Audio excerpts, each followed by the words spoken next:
Hello everyone. ये test 16 है। इससे पहले जो 15 टेस्ट हुआ है आप लिस्ट में जा कर के देख सकते हैं। ये फुल लेंथ टेस्ट है टोटल, और इस टेस्ट को आप आसानी से ज्वाइन कर सकते हैं। इसके लिए आपको 7654197532 ये व्हाट्सएप नंबर है। इस नंबर पे लिख के मैसेज लिख के सेंड करना है टेस्ट ज्वाइन। इसके बाद आपको 100 रुपये का पेमेंट करना पड़ेगा, फिर मेन ग्रुप में जोड़ दिया जाएगा। काफ़ी इंपॉर्टेंट क्वेश्चन हमारी टीमों के द्वारा लाया जाता है। आप क्वेश्चन के स्टैंडर्ड को देख करके हम मान लगा सकते हैं। प्रथम क्वेश्चन है इस टेस्ट का, सिंधु सभ्यता निम्नलिखित में से किस काल में पड़ता है? तो जानते हैं अध्ययन की दृष्टि से जो है ये सभ्यताओं को कई सारे कालों में बांटा जाता है, जिसमें आपका ऐतिहासिक काल, आधे ऐतिहासिक काल, प्रागैतिहासिक काल ये महत्वपूर्ण है।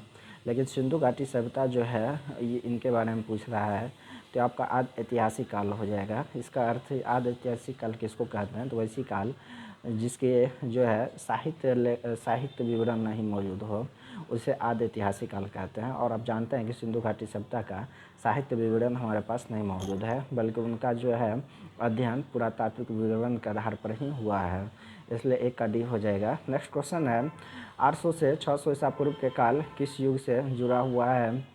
तो ये सूत्र युग कहलाता है। 800 से 600 ईस्वी का जो काल है वो मूल रूप से सूत्र युग कहलाता है। नेक्स्ट क्वेश्चन है, बोगाज कोय का महत्व इसलिए है कि ये बोगाज कोय अभिलेख काफ़ी इम्पोर्टेंट है, कई बार पूछा गया क्वेश्चन है।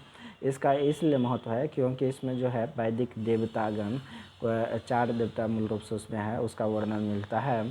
पहला जो है कन्फ्यूजन इसमें दिया है देवी और देवता, तो देवी नहीं होगा, यहाँ केवल देवता दिया है। केवल 4 देवता का वर्णन बोगाज कोय अभिलेख से मिलता है, इसलिए डी आंसर हो जाएगा। नेक्स्ट है, गायत्री मंत्र किस पुस्तक में मिलता है? आप जानते हैं कि ऋग्वेद में जो है गायत्री मंत्र का विवरण मिलता है, और ऋग्वेद जो है चारों वेद में सबसे पुराना वेद है। इसके बाद आपका यजुर्वेद है, इसके बाद आपका सामवेद, और लास्ट में जो है अथर्ववेद का रचना हुआ था। नेक्स्ट है, संगम युग में उदयपुर किस लिए विख्यात था? संगम युग का उदयपुर काफ़ी इंपॉर्टेंट क्वेश्चन है।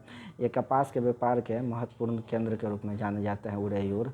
काफ़ी इंपॉर्टेंट क्वेश्चन है, कई बार पूछा जाता है। नेक्स्ट है, आजीवक संप्रदाय के संस्थापक कौन थे? तो ये मखली गोसाल जो थे आजीवक संप्रदाय के ये संस्थापक माने जाते हैं, मखली गोसाल को। और ये आजीवक संप्रदाय की विशेषता जो है मूल रूप से वो भाग्यवादी होता है, और इनका मानना है कि भाग्य में जो लिखा रहता है वही होता है। ये मखली पुत्र गोसाल, इसका भी इस संप्रदाय का भी 600 BC ईसा पूर्व में उद्भव होता है। नेक्स्ट है, भागवत संप्रदाय के विकास में किसका देन अत्यधिक था? 7 काफ़ी इंपॉर्टेंट क्वेश्चन है। ये हिंद यवन लोग जो थे उन्होंने भागवत संप्रदाय का विकास में महत्वपूर्ण योगदान दिया है। नेक्स्ट है, किस अभिलेख में यह साबित होता है कि चंद्रगुप्त का प्रभाव पश्चिम भारत तक फैला हुआ था? आप जानते हैं कि रुद्रदामन का जूनागढ़ अभिलेख जो पश्चिम भारत गिरनार खास करके वहाँ क्षेत्र है, और ये गुजरात क्षेत्र है। पश्चिम भारत मतलब गुजरात का क्षेत्र हुआ, और वहाँ पे उनका शासन काल था, और उन्होंने उसमें रुद्रदामन का जूनागढ़ अपने जूनागढ़ अभिलेख में वर्णन किया है ये चंद्रगुप्त मौर्य का, और बताए हैं कि वो किस तरह से उस झील को फिर से पुनरुत्थान कर रहे हैं। तो इस तरह से सी आंसर हो जाएगा, रुद्रदामन का जूनागढ़ अभिलेख। नेक्स्ट है, केवल वह स्तंभ जिसमें अशोक ने स्वयं को मगध का सम्राट बताया है, ये महाबरू स्तंभ लेख जो है उसमें कि मगध जो अशोक जो है अपने आप को मगध का सम्राट बताया है। नेक्स्ट है, उस स्रोत का नाम बतलाइए जो प्राचीन भारत के व्यापारिक मार्ग पर मौन है। तो आप जानते हैं कि संगम साहित्य में भी व्यापारिक मार्ग के बारे में वर्णन मिलता है। जातक कहानी में भी काफ़ी व्यापारियों के बारे में और व्यापारिक मार्ग के बारे में वर्णन मिलता है, लेकिन मिलिंद पन्नोह में जो है वो व्यापारिक मार्ग के बारे में वर्णन में नहीं मिलता है, क्योंकि ये एक धार्मिक वाद विवाद जो है वो उस पे इसका वर्णन मिलता है। इसमें मिलिंद और राजा नागसेन जो है उन दोनों का जो है वर्णन मिलता है। वो दोनों काफ़ी बौद्ध धर्म को लेकर के तर्क वितर्क करते हैं। नेक्स्ट है, किस शासक वंश ने मंदिरों में ब्राह्मणों को सबसे अधिक ग्राम अनुदान में दिया था? आप जानते हैं कि गुप्त वंश जो आया तो इसी समय जो है उत्तर भारत में नागर शैली का भी विकास होता है। और नागर शैली क्या है, ये नागर शैली उत्तर भारत में जो है मंदिर स्थापत्य कला के, ये मंदिर स्थापत्य कला के निर्माण की शैली है और काफ़ी ये गुप्त काल में विकसित हो रहा है। और इसके साथ ही शैली का विकसित होने का कारण था कई सारे मंदिर एक ही तरह के बनाए जा रहे थे और इसलिए इसको इस तरह के जो भी मंदिर मिले उसको नागर शैली नाम दिया गया। और ये गुप्त काल काफ़ी इस समय काफ़ी इसको लेकर के विकसित हुआ मंदिर स्थापत्य कला का लेकर के। जिस तरह से दक्षिण भारत में पल्लव के समय में मंदिर वास्तुकला का विकास होता है, चोल के समय में, उसी तरह से उत्तर भारत में। नेक्स्ट है, किस काल में अछूत की अवधारणा स्पष्ट रूप से उद्भव हुई है?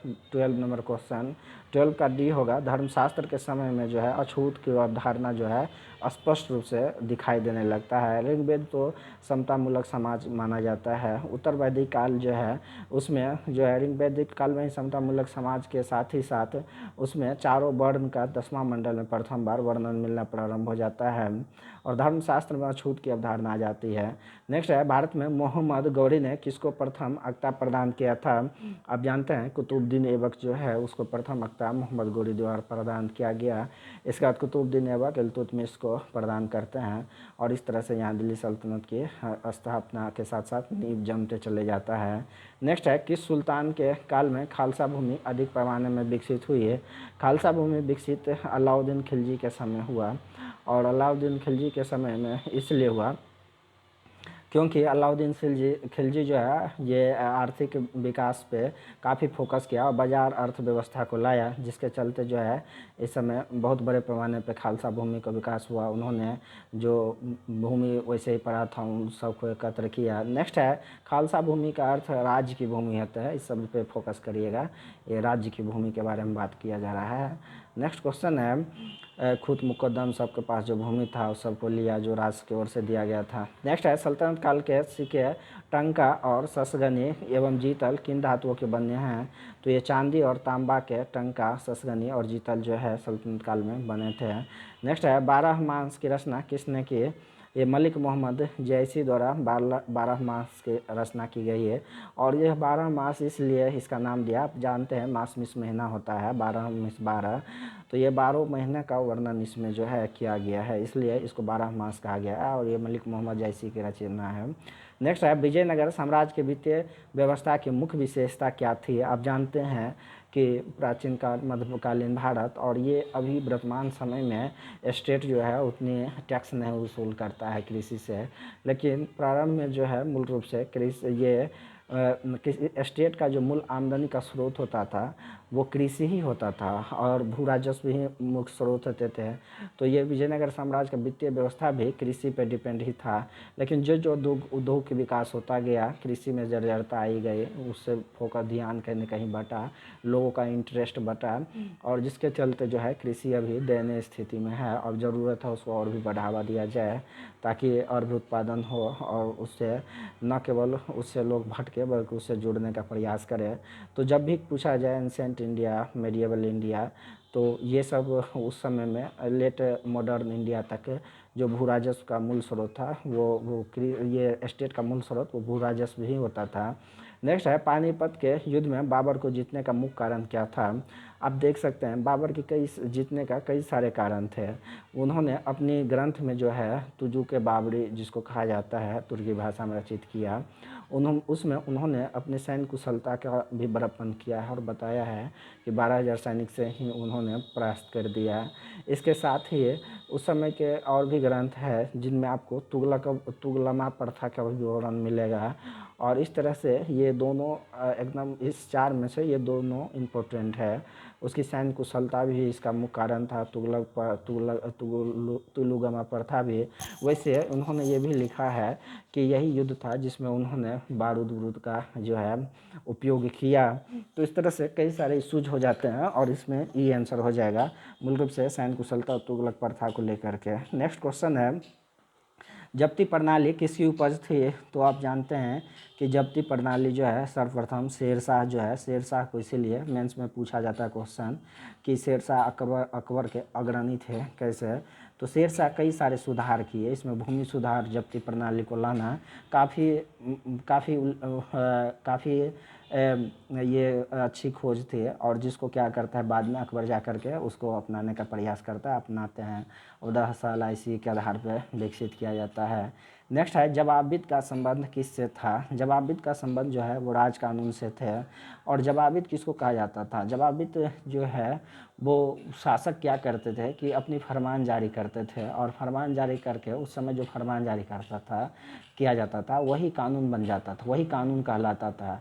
अभी के समय में नहीं है कि बिल पहले बनाओ फिर उसको पास करो, वहाँ डिबेट हो, कई सारे प्रोसेस है। अभी मूल रूप से 4 प्रोसेस माना जाता है, वो पॉलिटिकल साइंस में आप पढ़िएगा। और उस समय क्या होता था कि केवल फरमान जारी कर दिया और वो कानून के रूप में तब्दील हो जाता था। तो उसी फरमान के संग्रह को जवाबिद कहा जाता था, और वो अभी भी आप जाइएगा तो वो म्यूजियम सब में पड़ा हुआ है, अभिलेखागार सब में पड़ा हुआ है।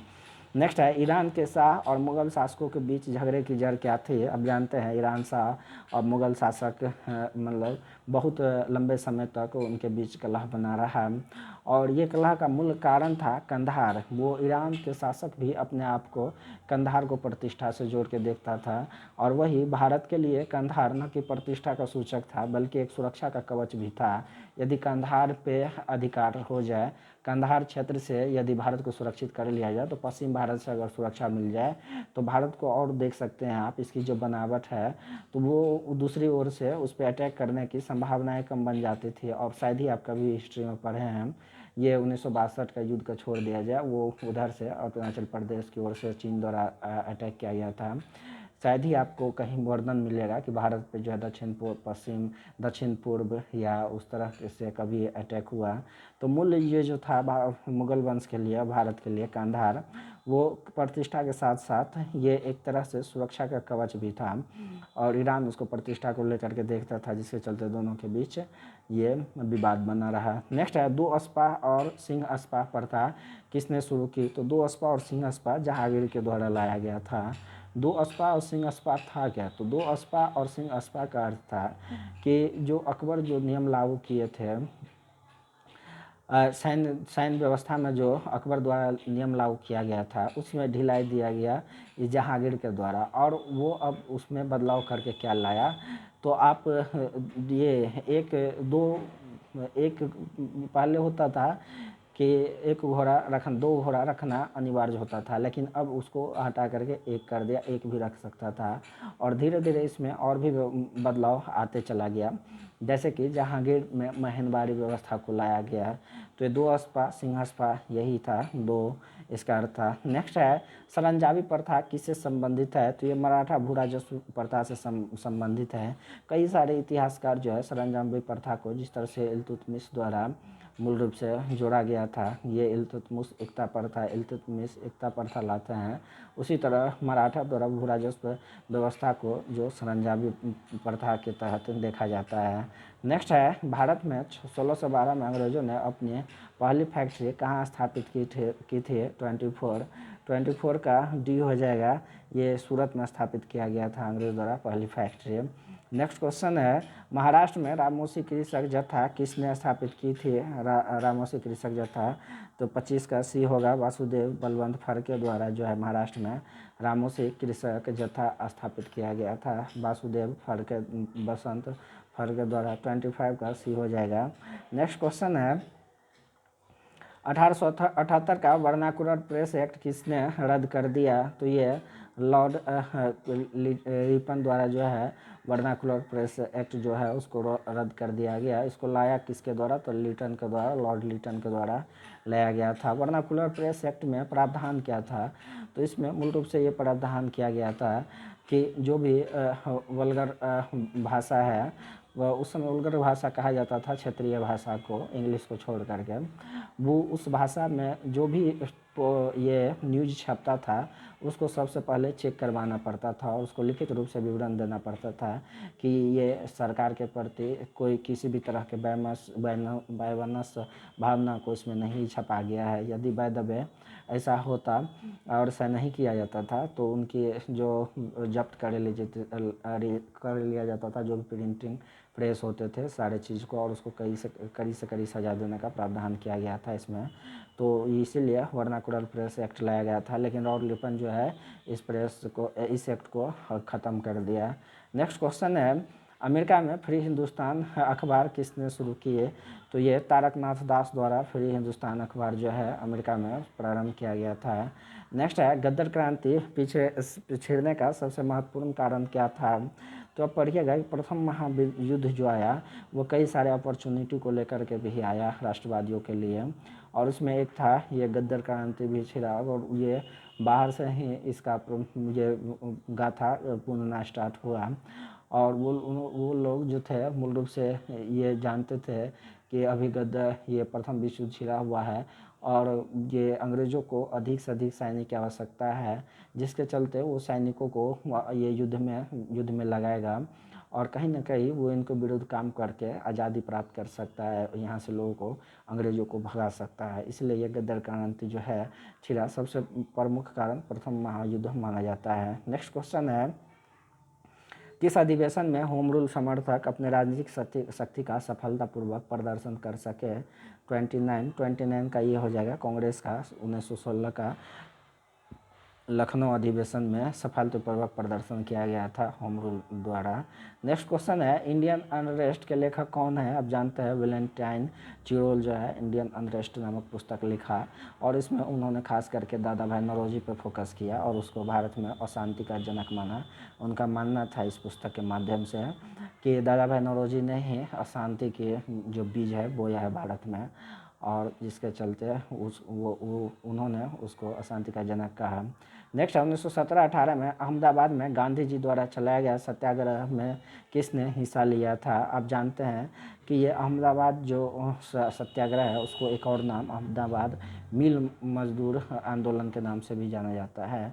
तो इस तरह से इसमें मिल से जुड़ा हुआ था, और जो मिल से जुड़ा रहेगा तो उसमें औद्योगिक सहकर्मी ही हिस्सा लेंगे, और इस तरह से आंसर बी हो जाएगा। नेक्स्ट क्वेश्चन है, 1920 की खिलाफत कमेटी की सभा जिसने गांधी को असहयोग आंदोलन के नेतृत्व को संभालने का अनुरोध किया था वह किस शहर में हुआ था? 32 नंबर क्वेश्चन, 32 का सी हो जाएगा। ये इलाहाबाद में हुआ था जो 1920 के खिलाफत कमेटी की सभा थी, और उसमें गांधी को असहयोग आंदोलन नेतृत्व संभालने का अनुरोध किया गया था। ये इलाहाबाद में हुआ था। नेक्स्ट क्वेश्चन है, अवध में एका आंदोलन का उद्देश्य क्या था? 33 का ये हो जाएगा सरकार को लगान देना बंद करना। ये अवध में एका आंदोलन का उद्देश्य था, सरकार को लगान देना बंद करना। नेक्स्ट क्वेश्चन है, नाय धोबी बंद सामाजिक बाइकआउट का एक स्वरूप था जो 1919 में कब हुआ? ये 1919 में हुआ। 34 का ये हो जाएगा, ये किसानों द्वारा प्रतापगढ़ जिले में चलाया गया था। नाय धोबी बंद ये सामाजिक बाइकआउट स्वरूप ये प्रतापगढ़ में चलाया गया था, 1919 में हुआ था। ये डेट इम्पोर्टेंट है, इसको याद रखिएगा। नेक्स्ट क्वेश्चन है, INA के किसके दिमाग की उपज थी और किसने इसकी स्थापना की? 35 का बी हो जाएगा। डॉक्टर ये मोहन सिंह जो थे उस समय वो सेना में थे। ये थोड़ा टाइपिंग मिस्टेक है, ये मोहन सिंह वो सेना में थे और अंग्रेजी सेना में थे, और उन्होंने ये उस समय जो अपॉर्चुनिटी था उसका फ़ायदा उठाने का प्रयास किया और सोचा कि यदि इस सेना को अगर एकत्र कर लिया जाए जो भारतीय सेना है तो उससे क्या कर सकते हैं, अंग्रेज से लड़ सकते हैं और आज़ादी पा सकते हैं। नेक्स्ट है, अपने किस कार्यकारिणी कमेटी में कांग्रेस ने भू स्वामित्व को समाप्त करने की नीति अपनाई? काफ़ी इंपॉर्टेंट क्वेश्चन है, 36 है, और इसका आंसर ये हो जाएगा। कार्यकारिणी कमेटी 1937 में भू स्वामित्व को समाप्त करने की नीति अपनाया गया था। कार्यकारिणी कमेटी 1937 में ये कांग्रेस द्वारा अपने किस कार्यकारिणी कमेटी में कांग्रेस ने भू स्वामित्व की समाप्त करने की नीति और कार्यकारिणी कमेटी 1937 में। नेक्स्ट क्वेश्चन है, छोटा नागपुर जनजाति विद्रोह कब हुआ था? 37 का बी हो जाएगा आपका। ये 1820 ईस्वी में छोटा नागपुर जनजाति विद्रोह होता है। नेक्स्ट क्वेश्चन है, गांधी जी का चंपारण सत्याग्रह किससे जुड़ा था? तो ये 3 कठिया व्यवस्था से जुड़ा हुआ था। 3/20 जो इसमें एक कट्ठा में एक बीघा में 3 कट्ठा जो है, 1 बीघा में 20 कट्ठा होता है, और ये 20 कट्ठा में कम से कम 3 कट्ठा जो था वो उस पर नील की खेती करना आवश्यक कर दिया गया था, इसलिए ये 3/20 को कहा जाता है। इसी को 3 कठिया भी कहा जाता है। 1917 ये डेट इसका। नेक्स्ट है उलगुलान विद्रोह किससे जुड़ा है? आप जानते हैं बिरसा मुंडा को विद्रोह को उलगुलान विद्रोह भी कहा जाता है। काफ़ी इंपॉर्टेंट है, कई बार ये न केवल बीपीएससी में भी पूछा गया क्वेश्चन है। नेक्स्ट है गुजरात की राजधानी कौन सी है?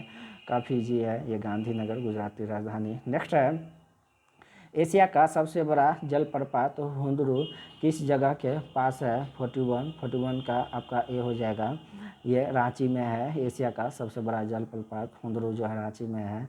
नेक्स्ट है अफ्रीका की मूलभूत जनजाति पिग्मी किस नदी घाटी में पाई जाती है? ये पिग्मी जो है वो 42 का बी हो जाएगा, कांगो में पाई जाती है। अफ्रीका की मूलभूत जाति है पिग्मी। नेक्स्ट क्वेश्चन है विश्व का कौन सा देश मुलायम लकड़ी एवं लकड़ी की लुगदी का सबसे बड़ा उत्पादक एवं निर्यातक है? तो ये कनाडा जो है सबसे बड़ी लकड़ी के उत्पादक और निर्यातक देश है। नेक्स्ट है शुष्क भूमि के लिए सर्वाधिक उचित फसल कौन सी है? तो आप जानते हैं मूंगफली जो है शुष्क भूमि के लिए सर्वाधिक उचित फसल है। नेक्स्ट क्वेश्चन है विश्व की सबसे ऊंची चोटियाँ किस प्रकार के पर्वतों में पाई जाती है? विश्व की सबसे ऊंची चोटी जो है ये आप जानते हैं कि सबसे ऊंची चोटी जो है माउंट एवरेस्ट 8,848, इसमें कुछ ऊंचाई बढ़ गया है। तो 45 का आंसर आपका हो जाएगा ये बी, नवीन मोरदार पर्वत जो है इसमें पाया जाता है सबसे ऊंची विश्व की ऊंची चोटियाँ जो भी है। नेक्स्ट है भारत में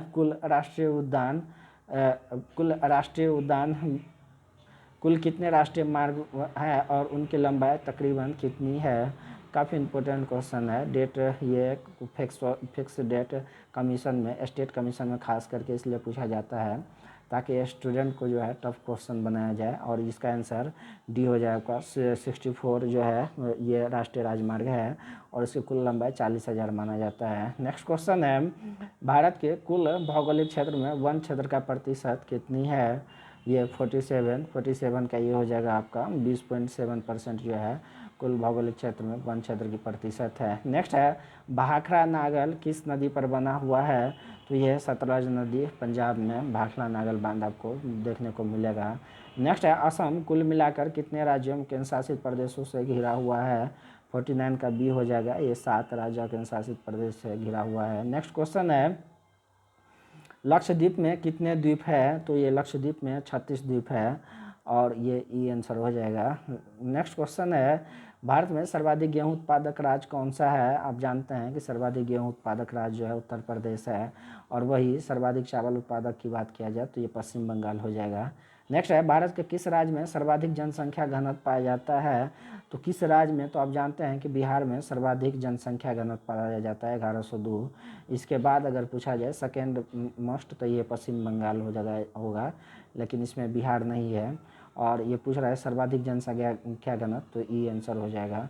नेक्स्ट क्वेश्चन है झारखंड का लौह अयस्क उत्पादन में सर्वाधिक महत्वपूर्ण जिला कौन सा है? 53 का डी हो जाएगा, ये सिंहभूमि है सर्वाधिक ये महत्वपूर्ण जिला। नेक्स्ट क्वेश्चन है कौन सा प्रमुख उद्योग मुरी में स्थापित है? 54 का ए हो जाएगा, एल्युमिनियम उद्योग जो है मुरी में स्थापित है।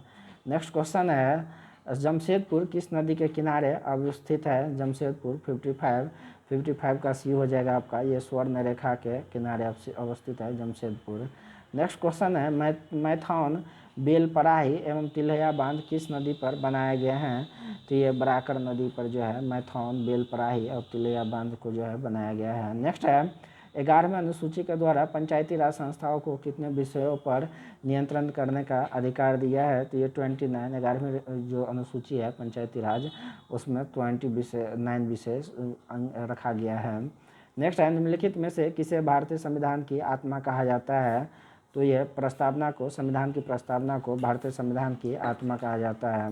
नेक्स्ट है मौलिक अधिकारों की सूची में संपत्ति का अधिकार किसके शासनकाल में निकाल दिया गया था? ये मोरारजी देसाई प्रथम, ये गैर कांग्रेसी सरकार, इसको प्रथम गैर कांग्रेसी सरकार मोरारजी देसाई के नेतृत्व में गठित हुआ था सेंट्रल में, आपको पता होगा।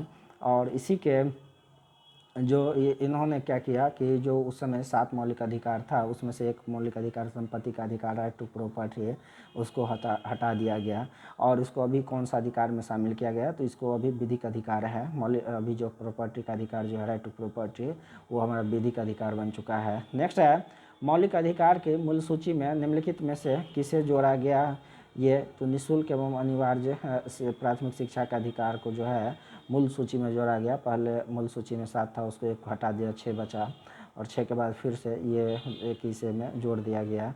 नेक्स्ट है निम्नलिखित में कौन भारतीय संघ का 28वां राज्य है, जानते हैं आप 61 का बी हो जाएगा। ये झारखंड जो है 28वां राज्य बना था और इनका गठन हुआ था 15 नवंबर जो है 2000 ईस्वी में और 28वां राज्य बना था। ये डेट पूछा गया है कई बार। नेक्स्ट क्वेश्चन है किस इकाई का मूल्य कागजी स्वर्ण के रूप में जाना जाता है, तो एसडीआर जो होता है वो एसडीआर, इसका मूल्य जो है कागजी स्वर्ण के रूप में जाना जाता है। नेक्स्ट क्वेश्चन है भारत में राष्ट्रीय आय की गणना किसके द्वारा की जाती है, तो ये केंद्रीय सांख्यिकी संगठन द्वारा किया जाता है, SCSO द्वारा। नेक्स्ट है भारत का योजना आयोग क्या है, तो एक सलाहकारी बोर्ड है, एक तरह से केवल सलाह देने का काम करती है। नेक्स्ट क्वेश्चन है भारत का कर प्रयास वर्तमान में सकल घरेलू उत्पाद के कर के अनुपात के रूप में मापा जाता है कितना, 65 का, ये हो जाएगा आंसर आपका 65 का, ये 8% हो जाएगा, ये इस रूप में मापा जाता है। नेक्स्ट क्वेश्चन है 67 नंबर क्वेश्चन आपके सामने है। ये 67 नंबर क्वेश्चन कह रहा है राजकोषीय उत्तरदायित्व एवं बजटीय प्रबंधन अधिनियम 2003 के आदेशानुसार वर्ष 2007-8 तक राजकोषीय घाटा को खाली जगह प्रतिशत तक घटा कर लाया जाएगा। ये लक्ष्य रखा गया है 2007-8 तक राजकोषीय घाटा को लक्ष्य रखा गया था 66।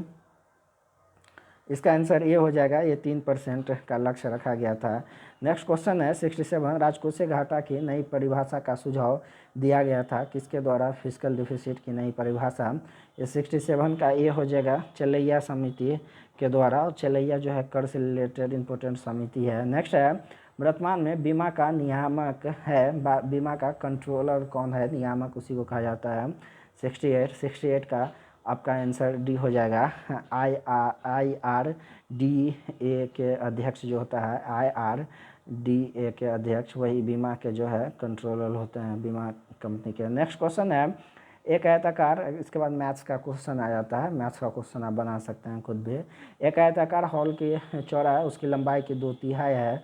यदि हॉल का क्षेत्रफल 96 वर्ग मीटर हो तो हॉल की लंबाई और चौड़ाई में कितना अंतर है, 69 का ये हो जाएगा आपका आंसर, 4 मीटर का अंतर हो जाएगा। नेक्स्ट क्वेश्चन है 70 ऑटो रिक्शा का पहले 1.2 किलोमीटर के लिए न्यूनतम मीटर किराया 6.50 रुपया है, बाद में प्रति 100 मीटर के लिए 60 पैसे जोड़े जाते हैं, यानी 4.8 किलोमीटर यात्रा के लिए कितना रुपया भुगतान करना होगा, तो 70 का आंसर डी हो जाएगा आपका, ये 28.10 रुपया। नेक्स्ट है निम्नलिखित संख्या श्रृंखला में प्रश्न चिन्ह के स्थान पर कौन सी संख्या आएगी, ये 71 का डी हो जाएगा, 160 इसमें हो जाएगा।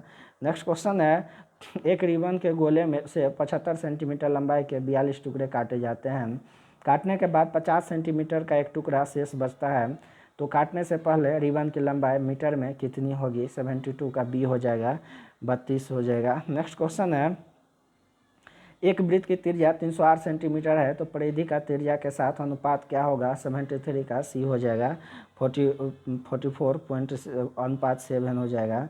नेक्स्ट क्वेश्चन है ए और बी दोनों मिलकर कोई काम 12 दिनों में पूरा करते हैं, ए अकेले उस काम को 20 दिनों में पूरा कर सकता है, यदि बी प्रतिदिन केवल आधा दिन कार्य करता है तो ए और बी मिलकर उस काम को कितने दिनों में पूरा करेगा, 74 का ये हो जाएगा, ये 15 दिनों में पूरा काम करेगा। नेक्स्ट है मनु 60 किलोमीटर प्रति घंटा के औसत रफ्तार से गाड़ी चलाता है, वह उधना के लिए जो 360 किलोमीटर दूर है प्रातः 10 बजे चलता है, पहले घंटे में वह 50 किलोमीटर की दूरी तय करता है, अगले घंटे में वह उसकी दोगुनी दूरी तय करता है, शेष यात्रा में उसकी औसत गति क्या होगी? 75 का ई हो जाएगा आपका ऑप्शन। नेक्स्ट क्वेश्चन है प्रभात तथा सूरज ने क्रमशः 58,500 रुपया और 49,500 रुपया का निवेश कर व्यापार आरंभ किया। वर्ष के अंत में 24,000 रुपया का लाभ हुआ। तो इसमें क्वेश्चन पूर्ण है, इसलिए ये आपका ये इसमें आंसर आप मार सकते हैं 76 का। नेक्स्ट क्वेश्चन है अतीश का मासिक वेतन प्रफुल्ल के वेतन से 30% अधिक है, किंतु ज्योति के वेतन का इतना है। यदि ज्योति का वेतन इतना है तो प्रफुल्ल का वेतन क्या होगा? 77 का सी हो जाएगा आपका ये 6300 हो जाएगा, 6300, 6300। नेक्स्ट क्वेश्चन है प्रतिवर्ती क्रियाओं का नियंत्रण केंद्र कहाँ पर है? 78 का सी हो जाएगा। ये कशेरुकरज्जु जो है स्पाइनल कोड प्रतिवर्ती क्रियाओं का नियंत्रण केंद्र होता है। नेक्स्ट है मानव के मस्तिष्क में स्मरण क्षमता कहाँ होती है? तो सेरिब्रम जो है मानव के मस्तिष्क में स्मरण क्षमता का काम करती है। नेक्स्ट है निषेचन फर्टिलाइजेशन की क्रिया कहाँ पर होती है? 80 नंबर क्वेश्चन, 80 का बी हो जाएगा। अंडवाहिनी में जो है फर्टिलाइजेशन की क्रिया होती है। नेक्स्ट है मानव में शरीर के निम्नलिखित भागों में से किस में शुक्राणु डिंब को निषेचन करता है? 81 का बी हो जाएगा आपका। डिंब वाहिनी में जो है ये शुक्राणु डिंब को निषेचित करता है। नेक्स्ट है मादा जनन पथ में पहुंचने के पश्चात मानव शुक्राणु अपनी निषेचन क्षमता सुरक्षित रखते हैं कहाँ? 82 का डी हो जाएगा, ये 1 से 2 दिनों के लिए। नेक्स्ट क्वेश्चन है 83 श्वसन क्रिया में वायु के कौन से घटक की मात्रा में कोई परिवर्तन नहीं होता है? 83 का डी हो जाएगा आपका, ये नाइट्रोजन का कोई परिवर्तन नहीं होता है। आप श्वसन लीजिएगा तो ऑक्सीजन लीजिएगा तो ऑक्सीजन की मात्रा बढ़ेगी, छोड़िएगा कार्बन डाइऑक्साइड बढ़ेगी, और जल वाष्प उसमें क्या करता है? अंतर क्रिया का काम करता है। नेक्स्ट क्वेश्चन है एक स्वस्थ व्यक्ति का हृदय 1 मिनट में औसतन कितनी बार धड़कता है? तो 72 बार, 72 बार जिसको कहा जाता है धड़कता है। नेक्स्ट है हृदय कब आराम करता है? तो 2 धड़कनों के बीच जो है हृदय आराम करने का टाइम होता है। नेक्स्ट क्वेश्चन है मानव भ्रूण का हृदय कब स्पंदन करने लगता है? 86 का आंसर आपका सी हो जाएगा। अपने परिवर्धन के चतुर्थ सप्ताह में जो है 86 का सी परिवर्धन के चतुर्थ सप्ताह में जो हृदय स्पंदन करने लगता है। नेक्स्ट है बिहार जो है महान धार्मिक केंद्र है किसका? तो सिख का है, जैन का है, बौद्ध का, मतलब इन तीनों का है। इस तरह से डी आंसर हो जाएगा।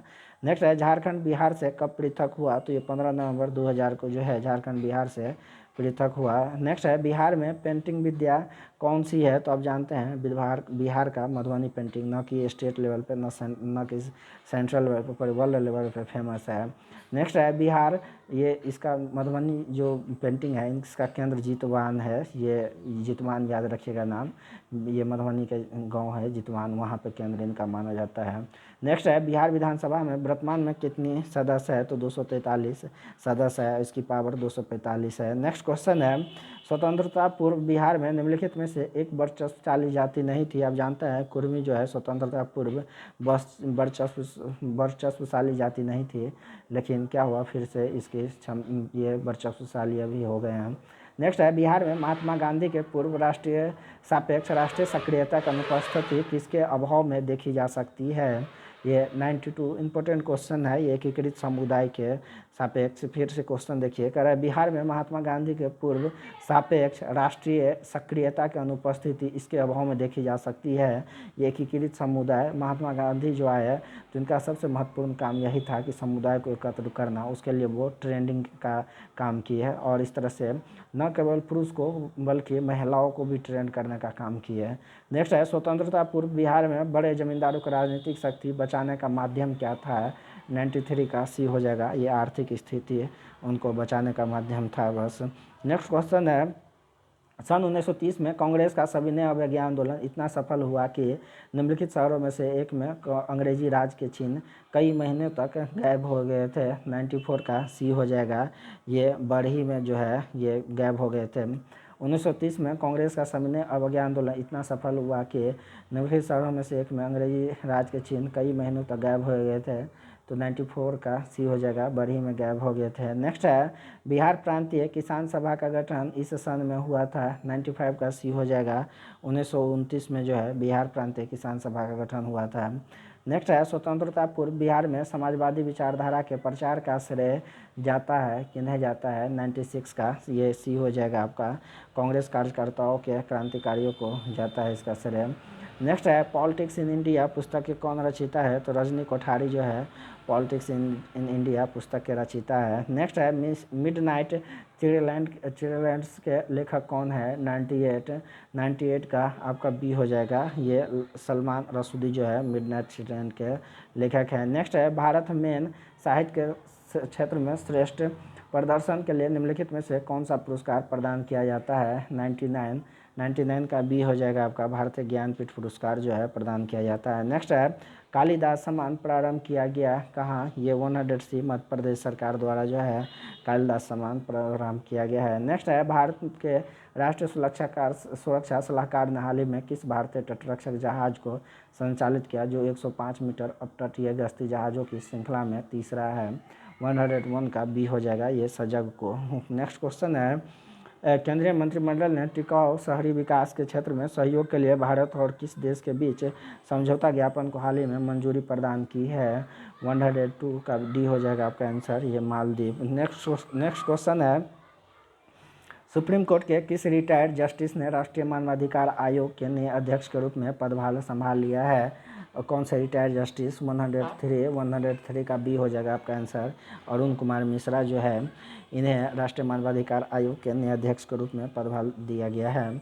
नेक्स्ट है भारतीय उद्योग परिसंघ का नया अध्यक्ष निम्न में से किसे नियुक्त किया गया है, भारतीय उद्योग परिसंघ का 104 का ए हो जाएगा, टीवी नरेंद्रन को जो है भारतीय उद्योग परिसंघ का नया अध्यक्ष नियुक्त किया गया है। नेक्स्ट है निम्न में से किस देश में बर्ड फ्लू का H10N3 ये इसका स्ट्रेन है में संक्रमित पहले शख्स का मामला सामने आया है, 104 का डी है, ये चीन में मामला सामने आया है, और ये इसलिए जल्दी बता दिया क्योंकि जानता है कोरोना के लेकर के इसका कितना मजाक उड़ रहा है।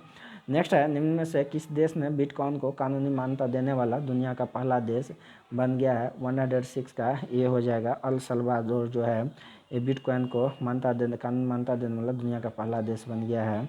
नेक्स्ट है निम्न में से किस राज्य सरकार ने असंगठित क्षेत्रों के श्रमिकों के लिए ई निर्माण पोर्टल एवं मोबाइल ऐप को लॉन्च किया है, 107 का डी हो जाएगा, ये गुजरात द्वारा ई निर्माण पोर्टल और मोबाइल ऐप को लॉन्च किया गया है असंगठित क्षेत्रों के श्रमिक के लिए। नेक्स्ट है विश्व बैंक ने भारत की अर्थव्यवस्था को 2022 में कितने प्रतिशत की दर से बढ़ने का अनुमान लगाया है, 108 का बी हो जाएगा, 7.5% बढ़ने का अनुमान लगाया है।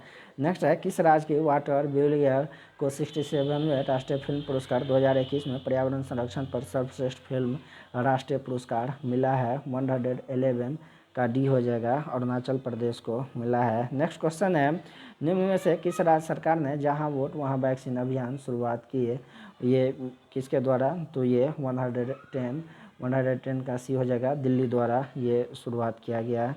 नेक्स्ट क्वेश्चन है 111 निम्न में से किस राज्य सरकार ने आर्थिक रूप से कमजोर SC ST एवं अति पिछड़ा वर्ग के समुदायों के लिए मुख्यमंत्री अनुप्रति कोचिंग योजना का शुभारंभ किया, 111 का डी हो जाएगा आपका आंसर, ये राजस्थान द्वारा शुरू किया गया है। नेक्स्ट क्वेश्चन है 112 केंद्र सरकार ने ऑर्डिनेंस फैक्ट्री को लेकर 200 साल पुराने किस बोर्ड के पुनर्गठन के लंबित प्रस्ताव को मंजूरी प्रदान कर दी है, 112 का ये हो जाएगा, आयुध निर्माण बोर्ड का ये। नेक्स्ट क्वेश्चन है 113 भारतीय मूल के किस अमेरिकी नागरिक को माइक्रोसॉफ्ट कंपनी ने अपना नया चेयरमैन नियुक्त किया है, 113 का सी हो जाएगा, सत्या नडेला को नियुक्त किया गया है। नेक्स्ट है राष्ट्रीय पुरस्कार सम्मानित निम्न में से किस कन्नड़ अभिनेता का 38 वर्ष की आयु में सड़क दुर्घटना में निधन हो गया, 114 का सी हो जाएगा, ये संचारी विजय का। नेक्स्ट क्वेश्चन है 115 हाल ही में किस भारतीय महिला पहलवान ने पोलैंड ओपन में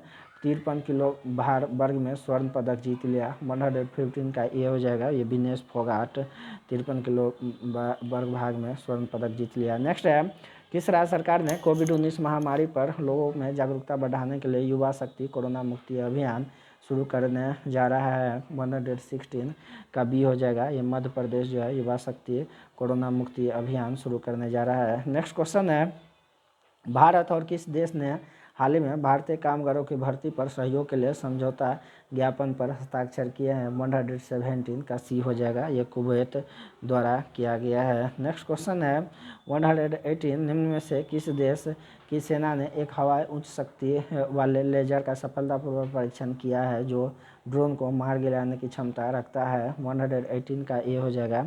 ये इजराइल द्वारा किया गया है। नेक्स्ट क्वेश्चन है 119 हाल ही में राष्ट्रीय बाघ संरक्षण प्राधिकरण ने किस राज्य के रामगढ़ विषधारी वन्यजीव अभ्यारण्य को बाघ अभ्यारण्य बनाने की मंजूरी दी है? 119 का सी हो जाएगा। ये राजस्थान को। नेक्स्ट क्वेश्चन है 120 हाल ही में किस राज्य सरकार ने मुख्यमंत्री उद्यमी योजना शुरू की है? 120 का डी हो जाएगा आपका। बिहार द्वारा मुख्यमंत्री उद्यमी योजना शुरुआत किया गया है। नेक्स्ट है प्रधानमंत्री नरेंद्र मोदी ने अंतर्राष्ट्रीय योग दिवस के अवसर पर किस ऐप को लॉन्च किया? 121 ये 121 का बी हो जाएगा। माई योगा इसको कहा गया है, एम योगा माई योगा। नेक्स्ट है centre for science and environment द्वारा जारी ईज ऑफ लिविंग इंडेक्स 2020 में किस शहर को भारत के सबसे रहने योग्य शहर के रूप में नामित किया गया है? बेंगलुरु को नामित किया गया है। और सबसे खर्चीला शहर जो है पूरे इंडिया में बेंगलुरु ही एक रैंक पे आया था। नेक्स्ट हाल ही में किस अफ्रीकी देश में 1028 कैरेट के दुनिया के तीसरे सबसे बड़े डायमंड की खोज की गई? 123 का बी हो जाएगा। बोत्सवाना में जो है सबसे ये बड़े तीसरे कैरेट के ये बोत्सवाना में खोज की गई है। नेक्स्ट है निम्न में से किस देश ने टीवी और ऑनलाइन प्लेटफॉर्म पर दिन के समय में जंक फूड के विज्ञापन पर रोक लगा दी? 124 का बी हो जाएगा। ये ब्रिटेन द्वारा जंक फूड पर रोक लगाया गया है। नेक्स्ट है निम्न में से किस भारतीय अर्थशास्त्री को IMF के उच्च स्तरीय सलाहकार समूह के सदस्य के तौर पर नामित किया गया है? 125 का ए हो जाएगा। ये मोन्टेक अहलूवालिया को नामित किया गया है। नेक्स्ट है सौरभ चौधरी और मनु भारत के भारतीय जोड़ी ने 26 जून 2021 को ISSF निशानेबाज चैंपियन विश्व कप की 10 मीटर एयर पिस्टल मिश्रित टीम स्पर्धा में कौन सा पदक जीता? 126 का सी हो जाएगा। ये रजत पदक जीता गया है। नेक्स्ट क्वेश्चन है 127 निम्न में से किस देश ने वर्ष 2033 में अपना पहला क्रू मिशन मंगल पर भेजने की योजना बनाई है? 127 का सी हो जाएगा। ये चीन द्वारा 2033 तक अपना पहला क्रू मिसाइल मंगल पर भेजने का योजना बनाया है। नेक्स्ट है तीरंदाज दीपक कुमार ने विश्व चैंपियनशिप की व्यक्तिगत महिला प्रतिस्पर्धा के फाइनल में रूस की इलेना ओसेपोवा को 6-0 से पराजित कर कौन सा पदक जीता? 128 का बी हो जाएगा। ये स्वर्ण पदक जीता है। नेक्स्ट क्वेश्चन है 129 केंद्र सरकार ने हाल ही में अटॉर्नी जनरल के वेणुगोपाल को कार्यकाल का एक बार फिर कितने साल के लिए बढ़ा दिया है? 129 का ए हो जाएगा। 1 साल के लिए बढ़ा दिया है। नेक्स्ट है रक्षा अनुसंधान एवं विकास संगठन जिसे DRDO कहा जाता है ने दोहरी मार करने वाले किस परमाणु मिसाइल का सफल परीक्षण किया? तो ये अग्निप्रयम का सफल परीक्षण किया है और अग्नि से ही अग्निप्रयम निकला हुआ है। अग्नि का 5 वर्सेज जो है वो बन के तैयार हो चुका है, आपको पता होना चाहिए। नेक्स्ट है हाल ही में किस भारतीय ने ISSF विश्व कप में 25 मीटर पिस्टल स्पर्धा में स्वर्ण पदक जीत लिया? 131 का सी हो जाएगा। राही स्वर्णोवत। नेक्स्ट क्वेश्चन है नेशनल एंटी डोपिंग एजेंसी के पैनल में निम्न में से किस महिला क्रिकेटर को डोप टेस्ट में फेल होने पर 4 साल का प्रतिबंध लगा दिया? 132 का डी हो जाएगा। ये अंशुला राव को जो है डोप टेस्ट में फेल होने पर 4 साल का प्रतिबंध लगाया है। नेक्स्ट है केंद्रीय रक्षा मंत्री राजनाथ सिंह ने सूचित किया है कि भारत के पहले स्वदेशी विमान वाहक को किस वर्ष तक चालू करने की योजना है? 133 का ये हो जाएगा। ये 2022 तक चालू करने की योजना है। नेक्स्ट क्वेश्चन है 134 निम्न में से किस देश ने विशाल वाह्यतन जल विद्युत संयंत्र की 2 इकाइयों को ऑपरेशन किया जो दुनिया भर में निर्माणाधीन सबसे बड़ी जल विद्युत परियोजना है? 134 का डी हो जाएगा। ये चीन को किया गया है, चीन द्वारा। नेक्स्ट क्वेश्चन है केंद्र सरकार ने निम्न में से किस देश से बिना लाइसेंस के जून 2022 तक आलू के आयात को मंजूरी दे दी है? 135 का सी हो जाएगा, भूटान द्वारा दिया गया है।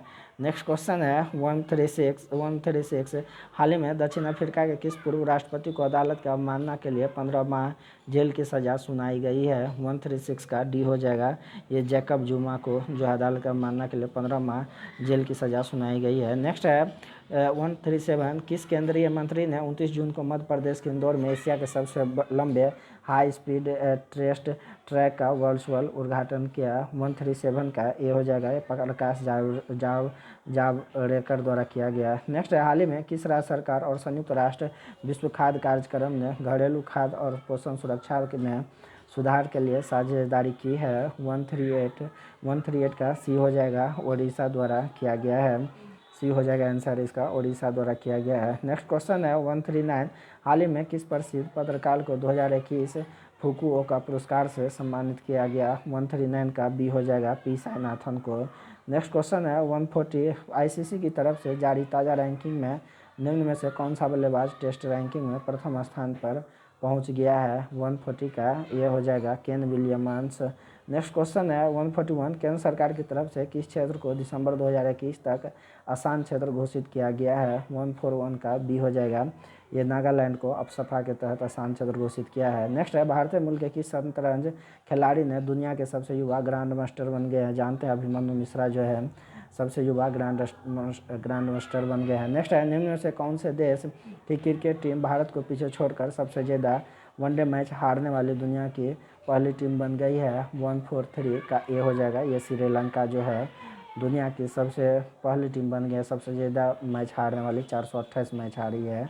नेक्स्ट है ग्लोबल स्टार्टअप इकोसिस्टम इंडेक्स में भारत को निम्न में से कौन सा स्थान प्राप्त हुआ है? 144 का आंसर आपका डी हो जाएगा, ये 20वां स्थान प्राप्त हुआ है ग्लोबल इकोसिस्टम स्टार्टअप में। नेक्स्ट है केंद्रीय मंत्रिमंडल ने देश के कितने राज्यों में सार्वजनिक निजी भागीदारी के माध्यम से भारत नेट के संशोधित कार्यान्वयन रणनीति को मंजूरी प्रदान किया है? 145 का डी हो जाएगा, ये 16 को। नेक्स्ट क्वेश्चन है 146 निम्न में से किस देश ने 29 जून 2021 को तमिलनाडु के कुडनकुलम में 5वीं परमाणु ऊर्जा इकाई का निर्माण शुरू किया? 146 का बी हो जाएगा, ये रूस द्वारा किया गया है। नेक्स्ट क्वेश्चन है 147 विश्व स्वास्थ्य संगठन द्वारा हाल ही में किस देश को मलेरिया मुक्त प्रमाणित किया गया है? 147 का सी हो जाएगा, चीन को जो है विश्व स्वास्थ्य संगठन द्वारा मलेरिया मुक्त प्रमाणित किया गया है। नेक्स्ट है 148 निम्न में से किस देश ने टीवी ऑनलाइन प्लेटफॉर्म पर दिन के समय में जंक फूड के विज्ञापन पर रोक लगा दिया है? 148 का बी हो जाएगा, ये ब्रिटेन जो है टीवी ऑनलाइन प्लेटफॉर्म पर दिन के समय में जंक फूड पर विज्ञापन पर रोक लगाया है। नेक्स्ट हाल ही में किस प्रसिद्ध पत्रकार को 2021 फुकुओका पुरस्कार से सम्मानित किया गया? 149 का बी हो जाएगा, ये पी साईनाथन को जो है फुकुओका पुरस्कार से सम्मानित किया गया 2021 का। 150 है आज का लास्ट क्वेश्चन किस भारतीय महिला क्रिकेटर ने अंतर्राष्ट्रीय क्रिकेट के सभी प्रारूपों को मिलाकर सबसे ज़्यादा रन बनाने वाली दुनिया की पहली खिलाड़ी बन गई है? 150 का ये डी हो जाएगा, मिताली राज। इस तरह से आप इस टेस्ट को आसानी से ज्वाइन कर सकते हैं। इसके साथ ही आप मेरे टेलीग्राम चैनल से जुड़ सकते हैं, इस चैनल को सब्सक्राइब कर सकते हैं ताकि टाइम टू टाइम आपको अप टू डेट मिलता रहे।